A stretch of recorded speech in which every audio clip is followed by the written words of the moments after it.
hablábamos antes de la definición de poder adjudicador que da la propia directiva europea, que ha dado siempre las directivas europeas, están pensando en entidades creadas por los poderes públicos. No está pensando en cualquiera, es que te dice primero, ¿cuáles son los poderes adjudicadores? Las administraciones del Estado, de las comunidades autónomas, de este tipo de administraciones, y organismos de derecho público, aquellas personas creadas por los anteriores, o participadas por los anteriores. Entonces, de alguna forma está pensando en aquello que nace de las instituciones públicas.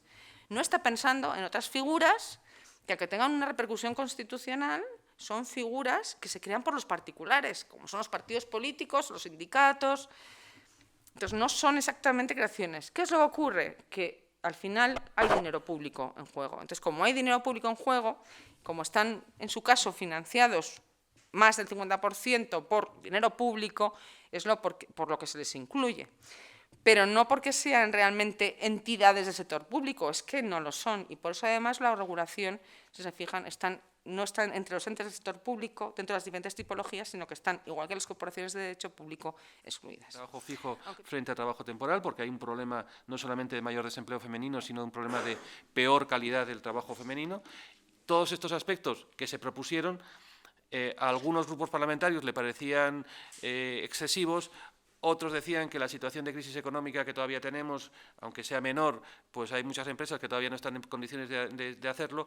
Y había, esto es importante significarlo, había de las opiniones que llegaron, algunos alcaldes y alcaldesas venían a decir algo así como no estamos preparados para aplicarlo. Es decir, que había una dificultad, sobre todo en municipios medianos y pequeños, de hacer un examen exhaustivo de los elementos de carácter social. Es cierto que aquí, a la hora de la adjudicación del contrato, las diputaciones provinciales están para algo y las diputaciones provinciales podrían, a los pequeños ayuntamientos, podrían echarles una mano a la hora de la adjudicación del contrato y de una adjudicación del contrato que resulte satisfactoria en relación con este tipo de elementos.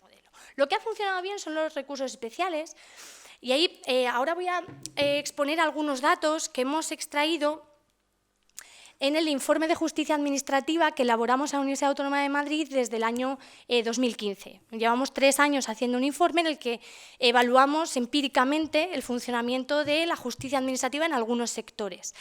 Uno de ellos es contratación pública, de manera que los datos que voy a exponer ahora salen de ahí a partir de las memorias de los órganos de recursos contractuales.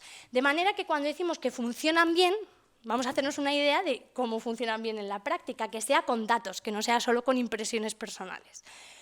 Y esos datos son los siguientes. Vemos que el número de asuntos que han resuelto estos órganos de recursos contractuales iban a ser recursos especiales, porque, como he dicho, cuestión de nulidad, el dato no es relevante, son muy poquitos por órgano de recursos. Vemos que ha ido en ascenso claramente desde su creación, desde que hay datos, porque es cuando empezaron a funcionar los órganos de recursos, en 2010, 2011, 2012, dependiendo de las comunidades autónomas, vemos que hay un incremento progresivo del número de asuntos.